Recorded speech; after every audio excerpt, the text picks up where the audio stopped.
So hold it down, can't nobody tell us nothing. We got the kind of love that always make us act a person. And that's the basic and no one knows.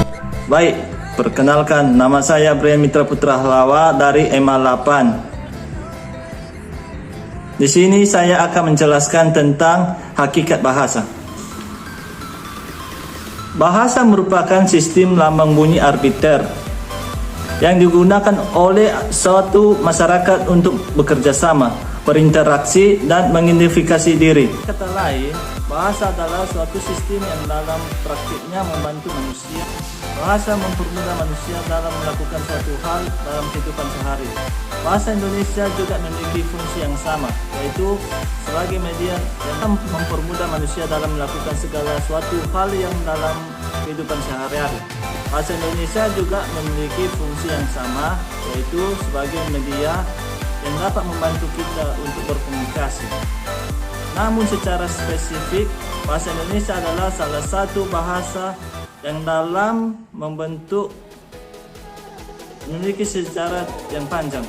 Bahasa yang telah ada di Indonesia bahkan sejak zaman kerajaan-kerajaan ini memiliki sajian pembentukan yang cukup rumit baik secara lisan maupun tulisan.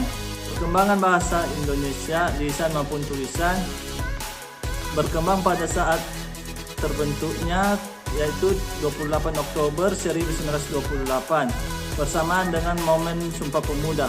Setelah terbentuknya bahasa Indonesia terus berkembang seiring berlakunya ejaan Van op Huijsen, Soe Wendy hingga ke ejaan yang disempurnakan AD. Bahasa memiliki fungsi, salah satunya Arifin pada tanggal 2008 halaman 12.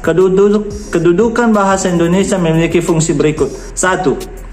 Lambang kebanggaan bangsa.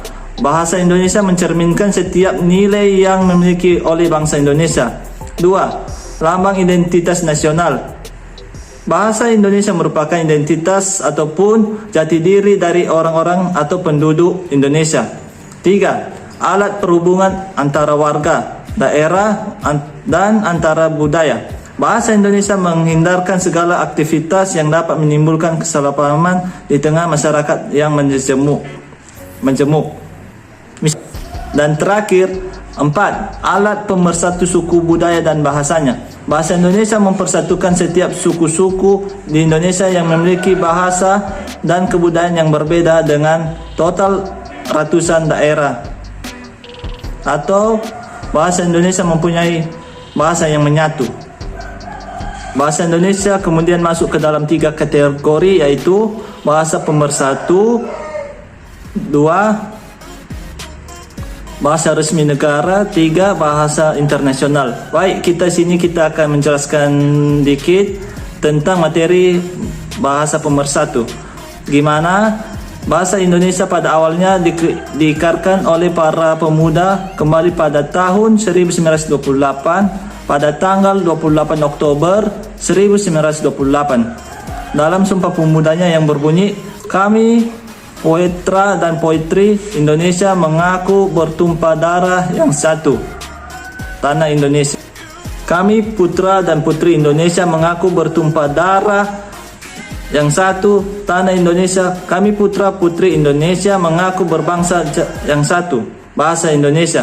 Kami putra putri Indonesia menjunjung bahasa pemersatu, bahasa Indonesia.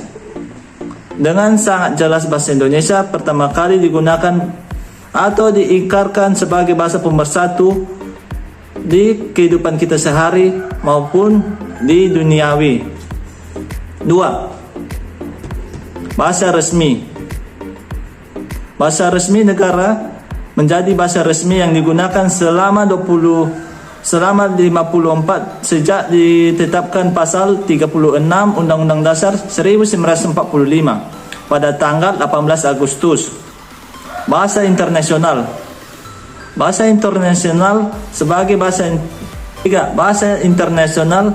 Bahasa Indonesia sebagai bahasa pemersatu merupakan fase kelanjutan dari fase Dua, yaitu hal ini direncanakan dan dilakukan terbuktinya dengan adanya Kongres Internasional 9 Bahasa Indonesia yang mengambil tempat di Jakarta pada tanggal 28 Oktober hingga 1 Oktober 2018. Sifat dan ciri bahasa yang saya ketahui beberapa bagian, yaitu bahasa sebagai sistem, bahasa sebagai lambang, bahasa sebagai bunyi, bahasa itu bermakna, bahasa itu arbiter, bahasa itu konvensional, bahasa itu produktif, bahasa itu unik, bahasa itu universal, bahasa itu dinamis, bahasa itu bervariasi. Fungsi bahasa yaitu pemersatu, sarana komunikasi, ungkapan emosi, pengembangan ilmu pengetahuan, dan kontrol sosial. Pengembangan bahasa Indonesia berawal dari bahasa Melayu, merupakan bahasa yang asalnya dari Pulau Sumatera.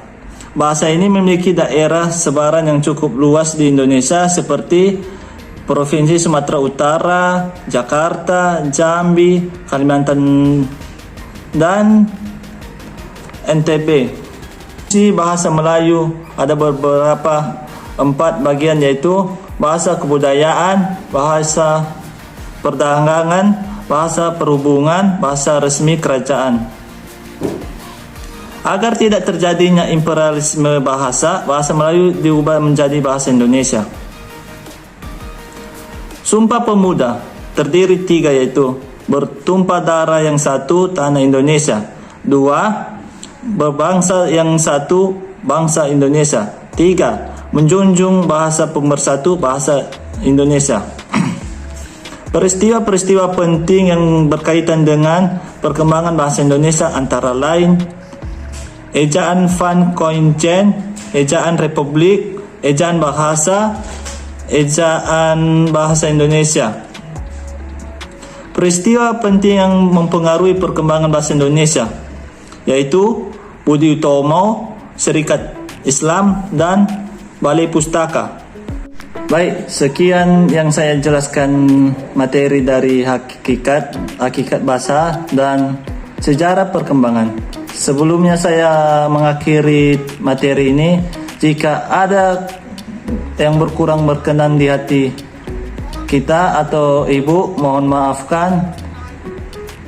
Yahobu.